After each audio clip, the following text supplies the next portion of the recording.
ओम नमो भगवते वासुदेवाय। जय श्री कृष्ण। नमो नमः।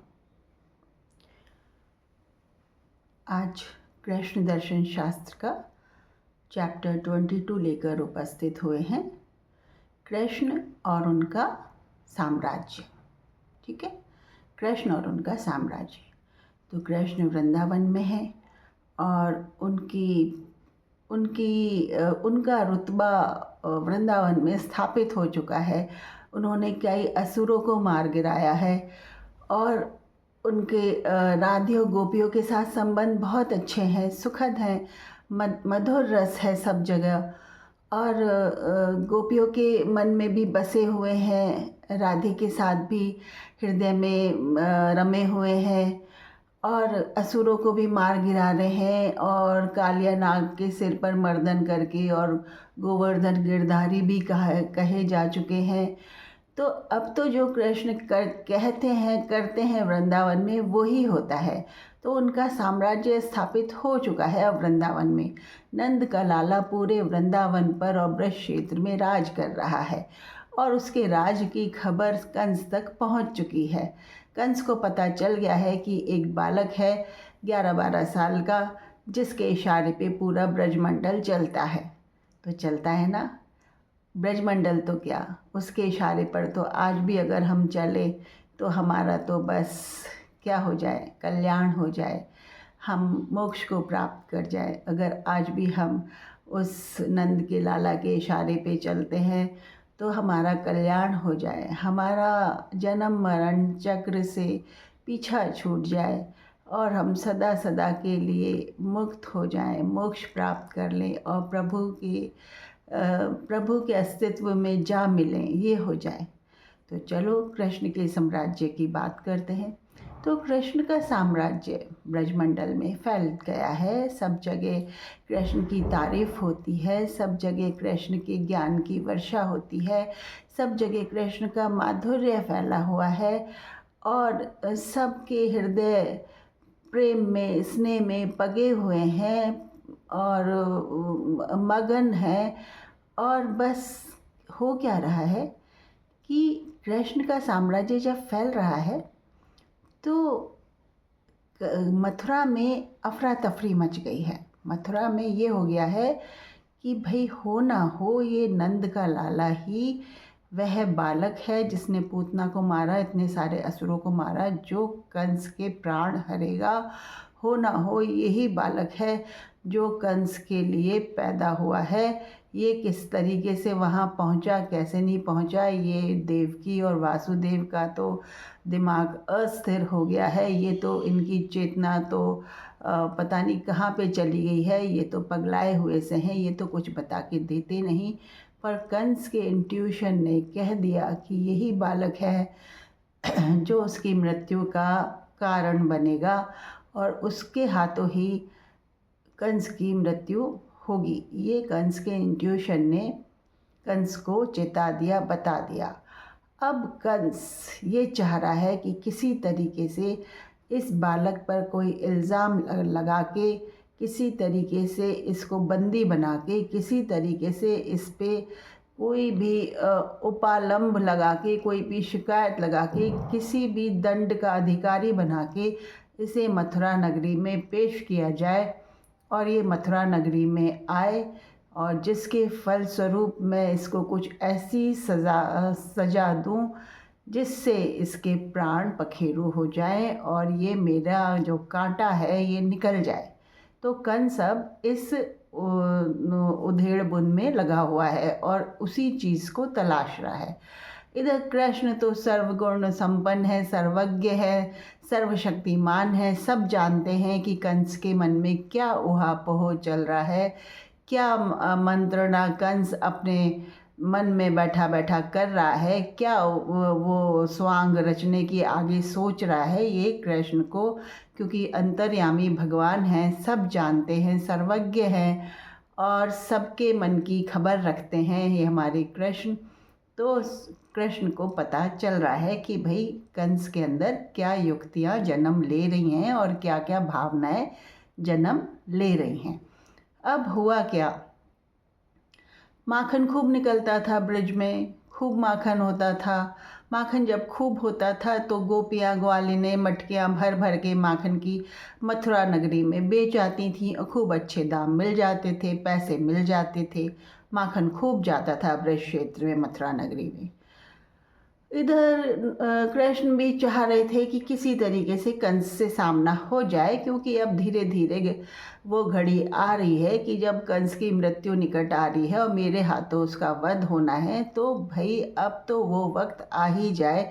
तो इधर कृष्ण भी चाह रहे हैं कि किसी न किसी तरीके से कंस का बुलावा मेरे पास आए और मैं कंस के प्राण हरूं। इधर कृष्ण भी चाह रहे हैं। तो उन्होंने क्या चाल चली, उन्होंने कहा कि भाई ये गोपियों, तुम माखन लेके मथुरा नहीं जाओगी। ब्रज का माखन है, ब्रज में रहेगा। ये माखन मथुरा नगरी में नहीं जाएगा। माखन हम ब्रज नगरी से, ब्रज से, अपने ब्रज धाम से, अपने ब्रज क्षेत्र से मथुरा में माखन हम बिल्कुल नहीं भेजेंगे, मेरी बात मानो। कुछ गोपियाँ तो सीधी सादी थी, जो नंदलाला ने कह दिया मान लिया, बैठ गई घर में। माखन घर में ही लुटने लगा, खाने लगे सब ग्वाल बाल, और माखन घर में ही रह गई, घर में ही उसकी चीज़ें बनने लगीं। बचता चाहे गौओं को खिला दिया जाता है, चाहे कुछ भी होता, मथुरा नगरी में माखन जाना बंद हो गया।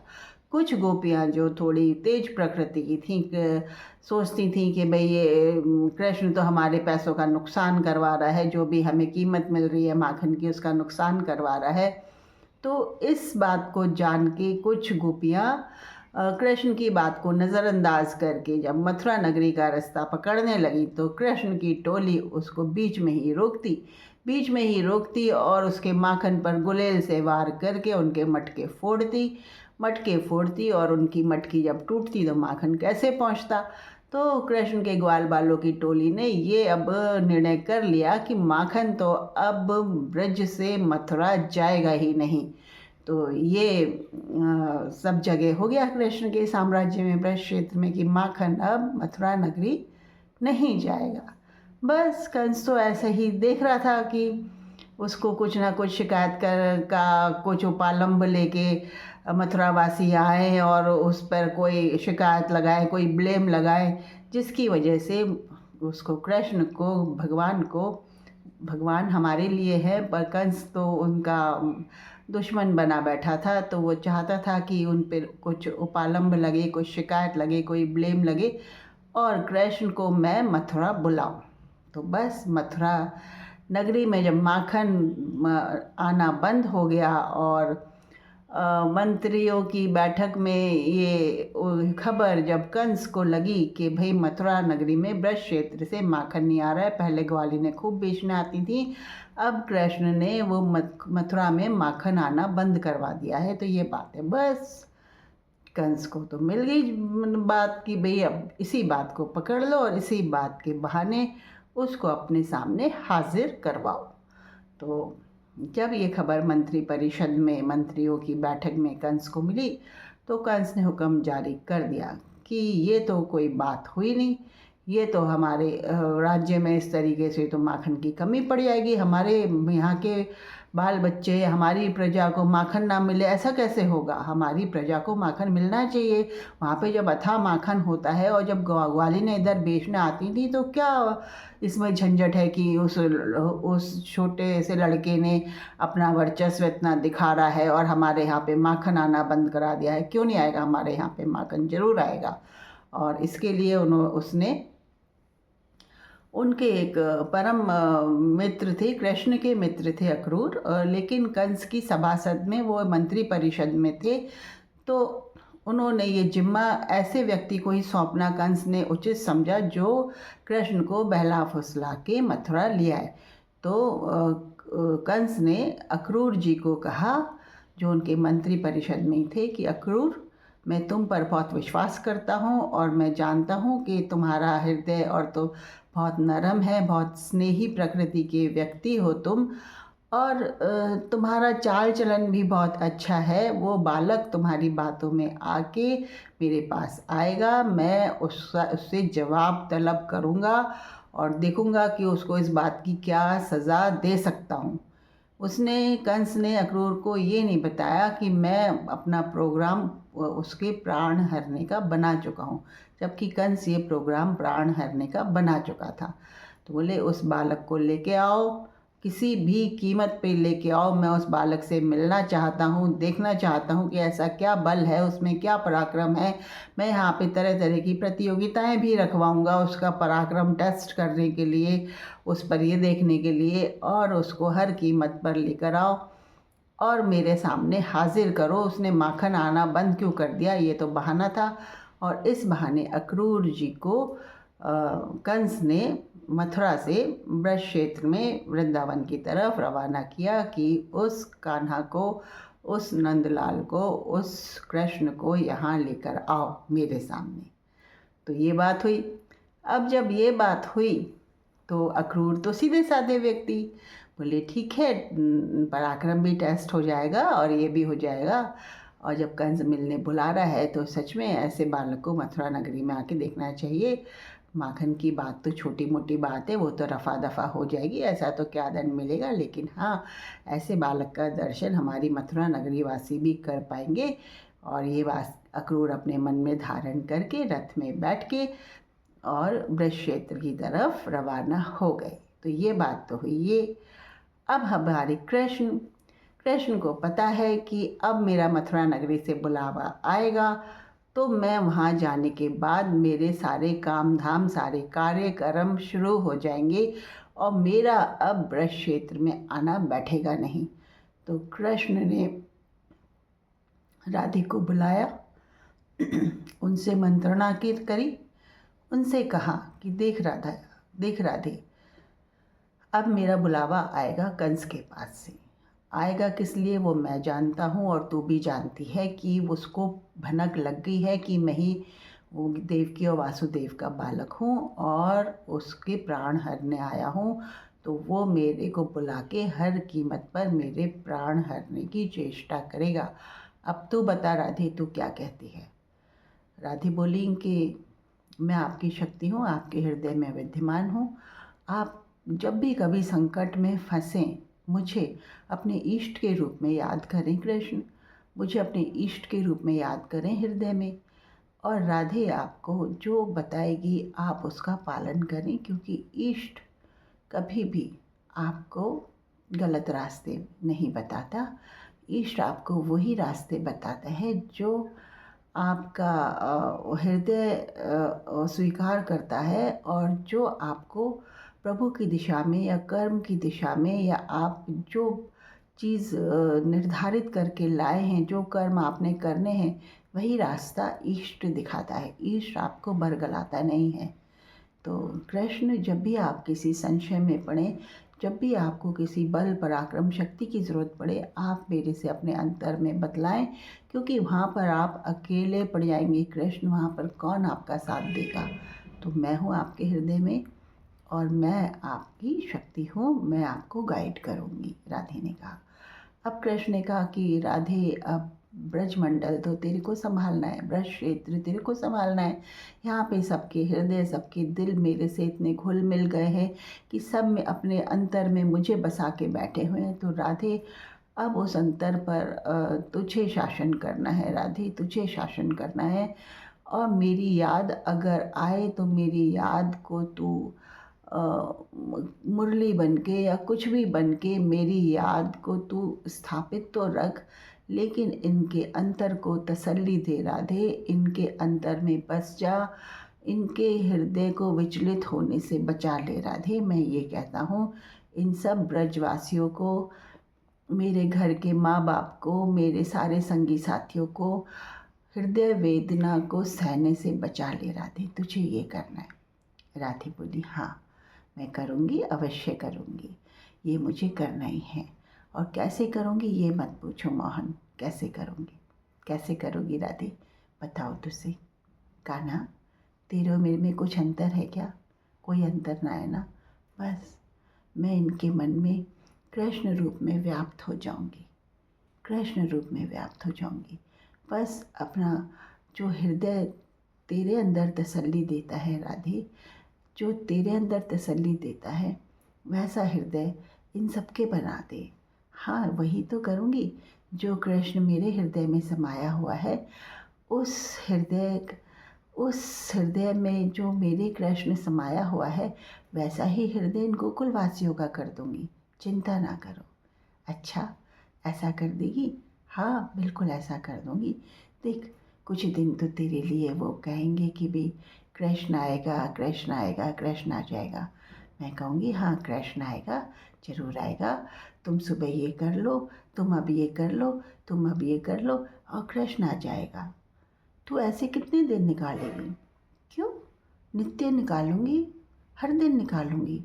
मैं तो नित्य यही करूंगी कि बस तुम ये कर लो, तुम ये कर लो, तुम यूँ कर लो, अब यूँ कर लो, अब यूँ कर लो, कृष्ण आ जाएगा।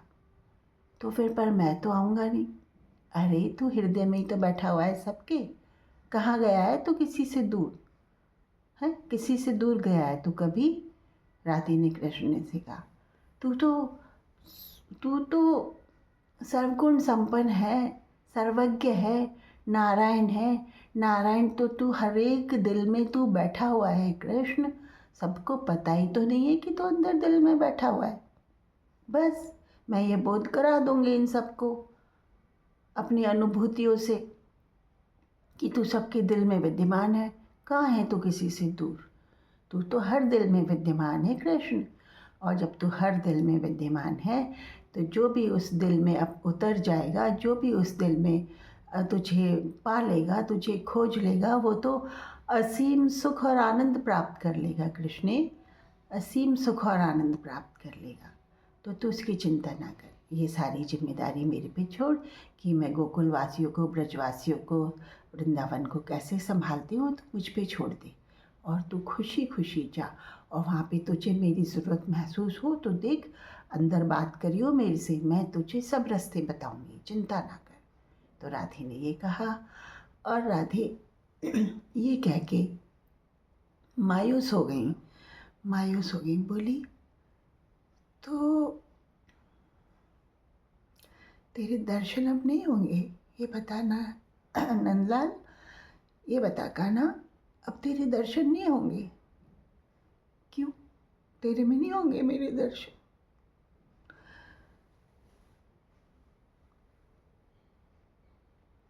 कृष्ण बोले, तेरे में होंगे।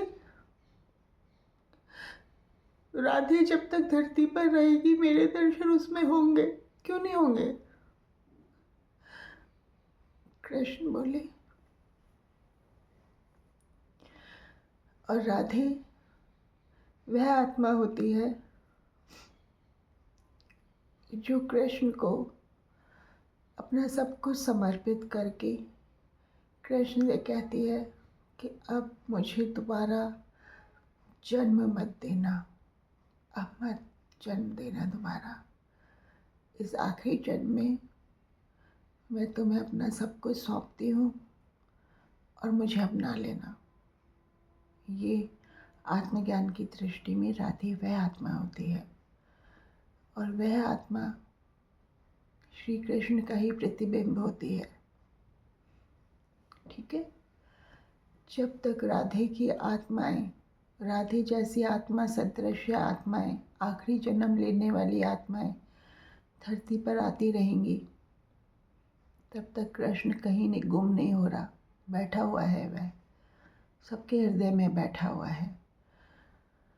और ये बोध अर्जुन या राधे ही दुनिया को कराते हैं। अर्जुन सदृश मन या राधे सदृश आखिरी जन्म लेने वाली आत्मा जो कृष्ण को समर्पित है, वे ही इस संसार को कृष्ण का बोध कराते हैं, कृष्ण की अनुभूति कराते हैं। कृष्ण हर दिल में बैठा हुआ है। उसे अर्जुन बन के खोजो, उसे राधे बन के सब कुछ अर्पित कर दो और कृष्ण आपका है। और कृष्ण को जब पालो तो उसके साम्राज्य को अनुभूति में ले लो, उसके साम्राज्य को महसूस करो, उसके साम्राज्य में रच बस जाओ। उसका साम्राज्य कहीं दूर नहीं है, बस अंदर उतरो हृदय में, अपने को खोजो, अपने को जानो कि तुम में क्या तत्व है। तुम में अगर मन तत्व ज़्यादा है तो अर्जुन सदृश सखा बन जाओ कृष्ण की, और तुम अगर आत्मा हो, आत्मा के समान हो, आत्मा हो, तो तुम राधे के समान सब कुछ समर्पित कर दो, अपने आप को भी समर्पित कर दो कृष्ण को और पालो उसे। और उसे पाके कह दो कि कृष्ण, ये मेरा आखिरी जन्म है, बस इस जन्म के बाद तो तुम मेरे में मिल जाना, मैं और तू एक हो जाएंगे। तो ये कृष्ण का साम्राज्य है। आगे की कहानी, आगे का वृतांत आगे सुनाएंगे। आज बस इतना ही। जय श्री हरि, जय श्री राधे, जय श्री कृष्ण, नमो नमः।